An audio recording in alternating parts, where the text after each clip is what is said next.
नमस्कार, आप देख रहे हैं सुनिए सरकार। मैं अभिसार शर्मा। सुनिए सरकार में आज हम दो मुद्दों की बात कर रहे हैं और दोनों को एक कड़ी जोड़ रही है और वो है डबल स्टैंडर्ड्स, दोहरे मापदंड। बुलंदशहर में दो साधुओं की हत्या और 12 घंटे तक टेलीविजन के एक पत्रकार की पुलिस द्वारा पूछताछ। ये दो मुद्दे आपके सामने हैं। सबसे पहले मैं बात करना चाहूंगा उस पत्रकार की जिसकी 12 घंटे तक पूछताछ चली। क्या आप जानते हैं, जैसे ही वो पत्रकार पूछताछ के बाद बाहर निकला तो मीडिया का एक बहुत बड़ा धड़ा यह कहने लगा कि आज इस पत्रकार की बारी है, कल तुम्हारी बारी होगी। उन्होंने इसे पुलिस की ज्यादती बताया। वो अपने पाठकों को, अपने दर्शकों को, अपने पढ़ने वालों को यह बताना भूल गए कि दरअसल मुद्दा क्या है। आपके सामने एफआईआर, और मैं आपको बताना चाहूंगा कि एफआईआर में दरअसल लिखा क्या है। एफआईआर में उस पत्रकार के इस दावे का जिक्र किया गया है जो मैं पढ़ के सुनाना चाहूंगा। इटली वाली सोनिया गांधी क्या चुप रहती? कांग्रेस पार्टी और रोम से आई हुई सोनिया गांधी चुप नहीं रहती अगर किसी पादरी की हत्या होती। आज वो चुप है, मन ही मन वो खुश है, क्योंकि साधु संतों को सड़कों पर मारा गया है। जहां पर उसकी सरकार है वो इसका इटली में रिपोर्ट भेजेगी। जहां मैंने एक सरकार बना ली है वहां पर मैंने हिंदू साधु संतों को मरवा दिया है, वहां से उसको वाहवाही मिलेगी। बहुत अच्छा किया सोनिया गांधी, एंटोनियो माइनो। यह पत्रकार यह दावा कर रहा है कि सोनिया गांधी ने ही दरअसल पालघर लिंचिंग्स करवाई हैं। क्या इस पत्रकार के पास इस बहुत बड़े दावे का प्रमाण है? क्योंकि यह बात तो भारतीय जनता पार्टी ने भी नहीं कही ना। और मुद्दा वो नहीं है, इस पत्रकार का एक इतिहास रहा है कि जिन लोगों ने सत्तारूढ़ भारतीय जनता पार्टी से सवाल किए हैं, हर बार उन्हें बदनाम करना, उन्हें टारगेट करना, यह तक कहना कि बताइए दोस्तों ऐसे लोगों के साथ क्या किया जाए, इन्हें क्या चिन्हित ना किया जाए। और आज जो लोग इस झूठ पर इस पत्रकार के पक्ष में खड़े हैं, मैं आपसे कुछ सवाल पूछना चाहता हूं। गौरी लंकेश याद है कि नहीं आपको? इनमें से अधिकतर पत्रकार जो आंसू बहा रहे हैं आज इस पत्रकार की 12 घंटे पुलिस पूछताछ पर, गौरी लंकेश की जब हत्या हुई थी ये लोग खामोश थे। ये पॉकेट साइज दंगाबाज एंकर्स खामोश थे। इनका मुंह, उनकी जुबान कब खुली थी मैं आपको बताता हूं। इनकी जुबान तब खुली थी जब प्रेस क्लब में आयोजित समारोह में मंच पर कन्हैया कुमार आए थे। कन्हैया कुमार जो कि गौरी लंकेश के दोस्त थे। तब जाकर इन्होंने कहा कि यहां पर वामपंथियों का प्रवेश हो गया है, तमाम चीजों की बात होने लग गई। क्या आप जानते हैं कि इस वक्त कश्मीर में unlawful activities prevention act, anti terror law के अंतर्गत कम से कम 3 पत्रकार जेल में हैं। क्या उनके लिए इन लोगों के आंसू बह रहे हैं? नहीं बह रहे हैं। आपके स्क्रीन पर यह सरफूरा जरगर है, प्रेग्नेंट है। सीएए के खिलाफ जो आंदोलन हुआ था जामिया में, एक तरह से इन्होंने उसकी अगुवाई की थी। गर्भवती हैं और यह तिहाड़ जेल में इनको बंद कर दिया गया है कोरोना संकट के बीचों बीच। और वो भी किस मामले में? एंटी टेरर लॉ, इसी यूएपीए के अंतर्गत इन्हें बंद कर दिया गया है। क्या इन पत्रकारों ने कभी इनके लिए कभी आंसू बहाए हैं? मैं आपको बताना चाहूंगा, आज से 2 साल पहले मैंने ये रिपोर्ट की थी, ऑपरेशन लाल जंगल, जहां मैं छत्तीसगढ़ गया था। छत्तीसगढ़ में एक पत्रकार को इसलिए जेल में डाल दिया था एसआर कल्लूरी, जो उस वक्त आईजी थे बस्तर के, क्योंकि इन्होंने व्हाट्सएप पर एक जोक डाला था। व्हाट्सएप पर बीजेपी का आईटी सेल तो लगातार झूठ फैलाता है। इनसे जुड़ी संस्थाएं दंगे फैलाने वाले काम करते हैं, इन पर कभी कोई कार्रवाई नहीं होती। मगर छत्तीसगढ़ सरकार ने, रमन सिंह की छत्तीसगढ़ सरकार ने इस शख्स को जेल में डाल दिया था।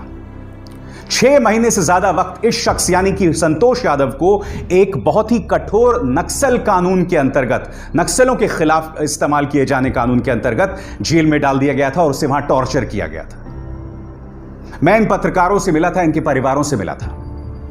इन पत्रकारों के लिए इनके जहन में कोई दर्द नहीं था। गौरी लंकेश मामले में भी इनका प्रवेश तब हुआ था जब कन्हैया मंच पर दिखाई दिए थे, और आज ये प्रेस की आजादी की बात कर रहे हैं।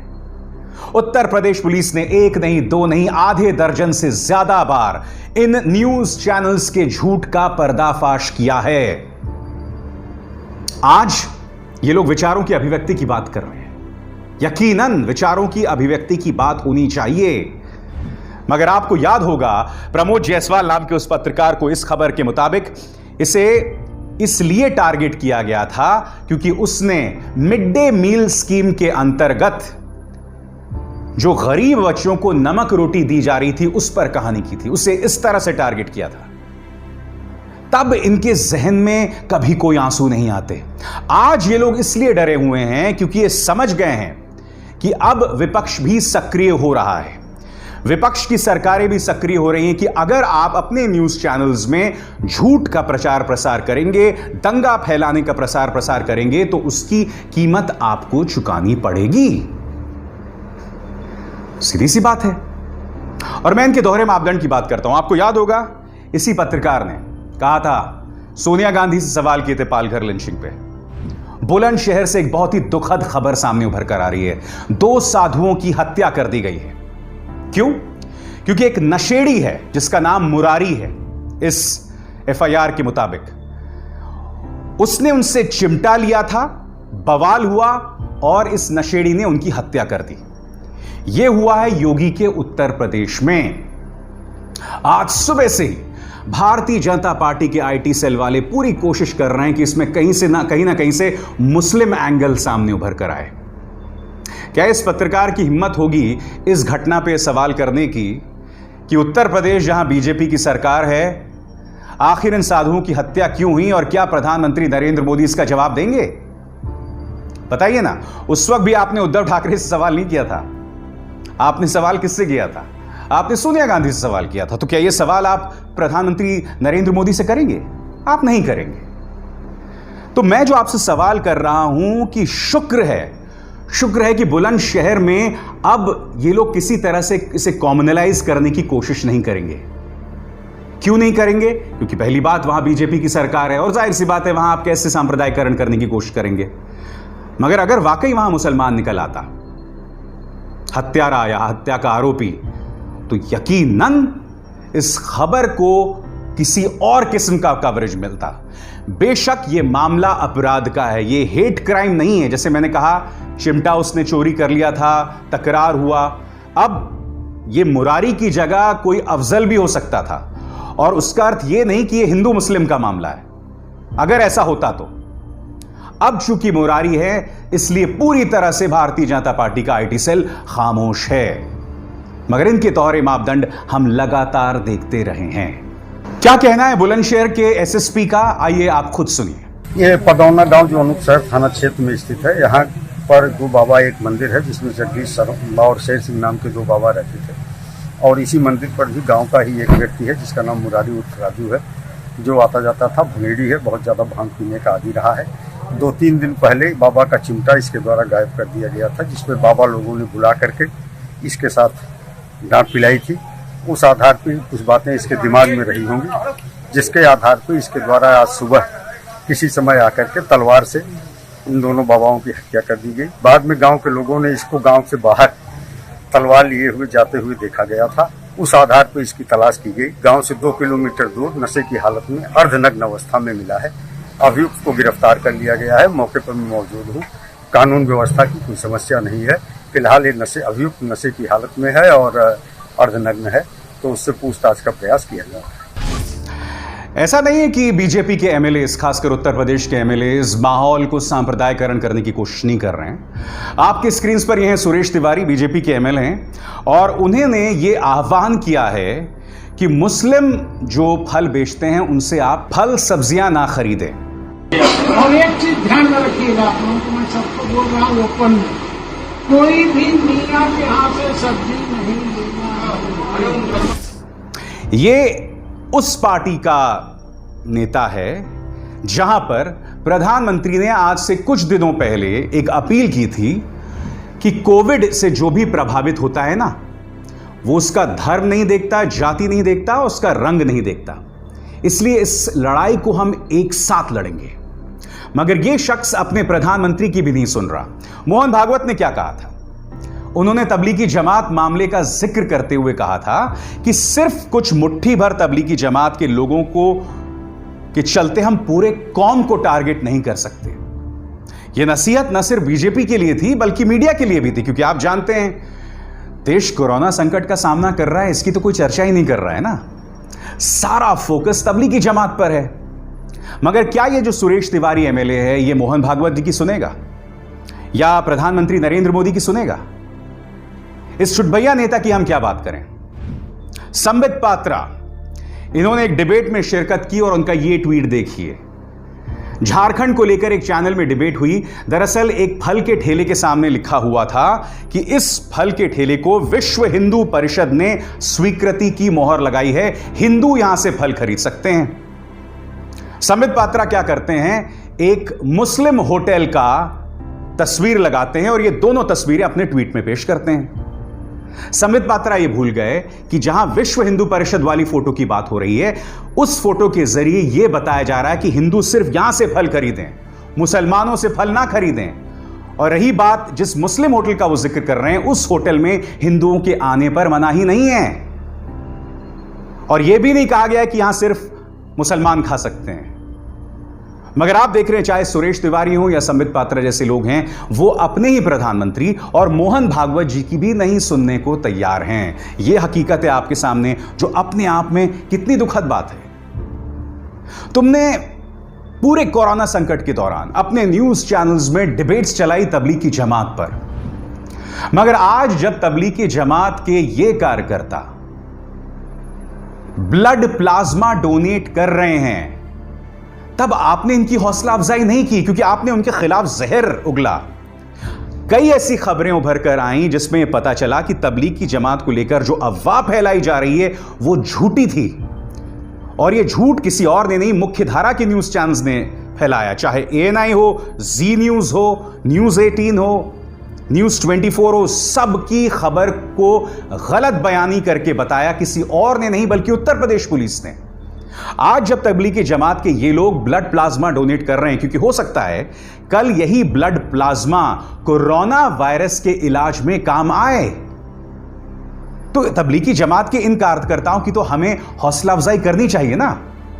ये न्यूज चैनल अब नहीं करेंगे ये सब, क्योंकि इनका एजेंडा पूरा हो चुका है। इनके जो सियासी मास्टर्स हैं उनका भी एजेंडा पूरा हो गया है। तबलीगी जमात को बदनाम करो, उनके बहाने मुसलमानों को बदनाम करो, हिंदू मुस्लिम कर डालो, मुद्दों की तरफ किसी का ध्यान ही नहीं जा रहा है। बुनियादी मुद्दे कोरोना संकट के अंतर्गत हमें अपनी सरकार से सवाल करना चाहिए, इस मुद्दे की तरफ तो किसी का ध्यान ही नहीं जा रहा है ना। सभी लोग मुसलमानों को गाली देकर खुश हैं। तो आज मैं आपसे सवाल पूछ रहा हूं, क्या जो आपने प्रोपेगेंडा फैलाया आपको यह भी नहीं करना चाहिए था? एक और खबर आपके सामने जो मैं आपको स्क्रीन पे बताना चाहता हूं दोस्तों। यह न्यूज चैनल यह बता रहा है, एक साथ 60 बच्चों के कोरोना पॉजिटिव होने से कानपुर में मचा हड़कंप। ऐसे आए थे संपर्क में। कानपुर के 3 मदरसों में 60 बच्चे कोरोना पॉजिटिव।